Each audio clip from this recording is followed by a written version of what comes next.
Baik teman-teman, sekarang kita akan buat halaman index.php karena memang ketika kita udah berhasil nih nge-insert si data ya, yaitu berupa username, email, password dan juga role, kita akan diarahkan ke index.php. Nah, oleh karena itu kita akan buat index.php ya. Jangan lupa tambahkan opening dan closing tag PHP, dan seperti biasa kita includekan config ya, si database-nya. Config slash db.php.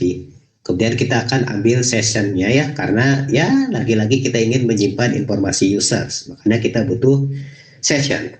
Kemudian seperti biasa kita akan menggunakan insert untuk melakukan pemeriksaan terhadap data yang dikirimkan, yaitu post.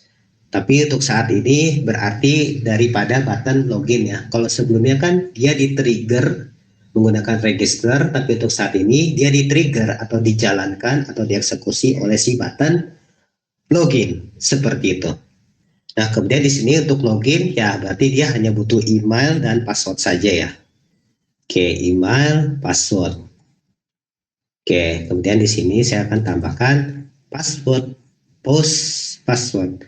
Nah, karena di sini kan kita tidak membuat password lagi atau tidak mendaftar password lagi ya, maka otomatis nggak perlu lagi dong melakukan hashing password karena memang passwordnya sudah di hashing, udah nggak kebaca ya. Alright, good. Sekarang kita akan buat query. Nah, berarti query yang sekarang adalah untuk mengambil users berdasarkan email yang udah di register. Select from table users, kita akan ambil atau filter di mana emailnya adalah email yang diinputkan daripada email yang ada di sini ya. Nanti kan diinput itu dari form. Oke, seperti ini. Kemudian saya akan buat result connection yang diambil daripada db.php, kemudian query, dan jalankan si variabel query tersebut, yaitu select from users where email, seperti itu. Kemudian di sini saya akan akan mengecek kalau misalkan usersnya ada, maka saya akan set dia 1, tapi kalau nggak ada saya akan set dia sebagai 0. Langsung saja di sini result num rows ya, kalau misalkan nanti dia itu 0 ya berarti nggak ada usersnya, tapi kalau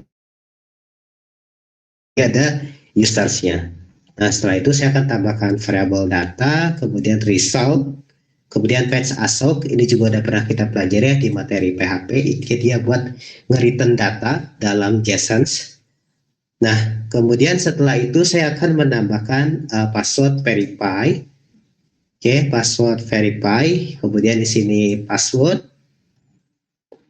Oke, kemudian di sini data, kemudian password. Oke, karena di sini kita akan menangkap session atau mengambil session dari pengguna, kita akan mengambil beberapa hal. Yang pertama, kita akan mengambil users ID-nya. Yang kedua, mengambil role-nya. Yang ketiga, kita akan mengambil users name-nya. Kalau teman-teman mau ngambil session yang lain juga boleh aja sih. Oke, saya akan ambil users ID-nya. Oke, karena ini kan perlu ya, users ID, kemudian data. Di sini berdasarkan ID. Oke, setelah itu saya akan ngambil session untuk role. Oke, di sini data, kemudian role. Oke, kemudian kita akan ambil session users name. Users name, kemudian data users name. Seperti itu.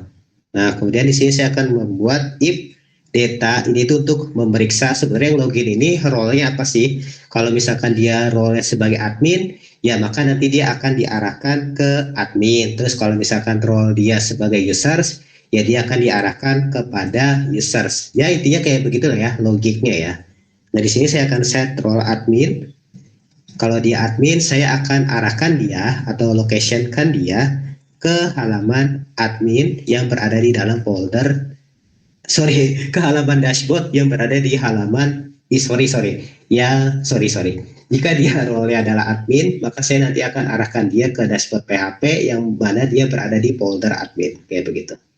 Nah, tapi kalau misalkan dia role-nya selain admin, berarti kan user, saya akan set dia itu nanti berada di halaman users ya, yaitu di index.php ya. Nah, nanti kita akan buat halaman-halaman tersebut ya, yaitu dashboard dan usersnya. Oke. Kemudian di sini di if yang pertama, terus kita kasih else. Di sini untuk set lagi header. Sorry, ini bukan header. Saya akan set echo untuk memberitahukan terjadi error, misalkan password salah kayak begitu ya. Nah, saya akan tambahkan di sini script alert, gunakan JavaScript aja lah. Nah, gini. Password salah. Oke, ini kurang semikolon. Nah, ini kita tambahkan else lagi di sini. Kita akan echo lagi. Sekarang echo-nya untuk email atau password, email tidak ditemukan. Tadi kan password salah udah ya. Sekarang email atau password tidak ditemukan. Saya akan menggunakan JavaScript lagi aja deh. Oke, email tidak ditemukan. Seperti ini. Oke, kurang titik koma. Baik, kemudian langkah selanjutnya kita buat login ya. Nah, login kan secara layout sama seperti register. Teman-teman bisa copy aja lah layout daripada registernya. Copy aja ya. Oke, silakan teman-teman copy HTML-nya. Terus paste. Oke, nah berarti ini tinggal sedikit penyesuaian. Berarti ini adalah login event. Oke, ini login event. Kemudian di sini karena kita hanya membutuhkan email dan password, berarti hal-hal yang tadi ada di register teman-teman bisa hapus. Yang pertama itu username kita nggak butuh, teman-teman bisa hapus ya. Terus role juga nggak butuh, teman-teman bisa hapus. Oke, seperti ini. Kemudian di sini berarti ke register ya kan. Register.php, berarti ini teman-teman ganti menjadi login.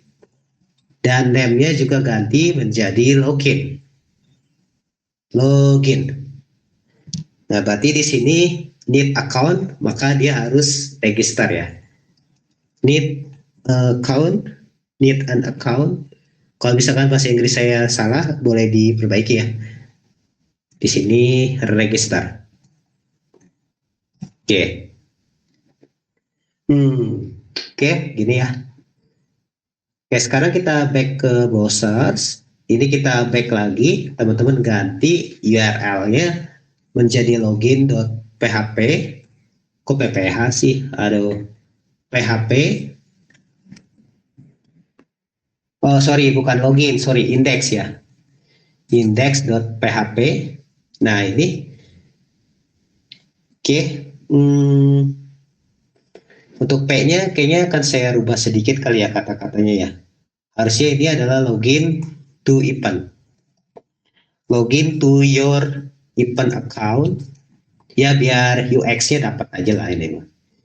Terus untuk P-nya mungkin di sini saya akan set enter your details apa ya? Enter your details to apa ya? To join celebration kayak begitu. Oke. Sekarang kita reload. Nah, kayak gini deh. Nggak apa-apa ya, gini aja. Nah, sekarang kita akan coba masukkan email tapi yang belum terdaftar, misalkan admin@gmail.com, itu kan belum ada, kita klik login. Nah, email tidak ditemukan. Oke, sekarang saya akan masukkan email yang udah terdaftar, ya, tapi dengan password yang salah. Sekalian mau menguji validasinya benar atau enggak ya. Kita klik login, nah password salah. Nah, berarti validasinya itu udah berjalan ya. Sekarang kita akan set yang benar untuk email dan juga passwordnya. Kita klik login. Nah, Sip, sampai tahap ini sebenarnya kita harusnya udah berhasil login, cuma ya karena di sini kita belum membuat halaman untuk setelahnya. Misalkan kalau user seperti ke index.php, kemudian kalau admin berarti dia ke dashboard.php. Nah, di next video kita akan buat halaman-halaman tersebut.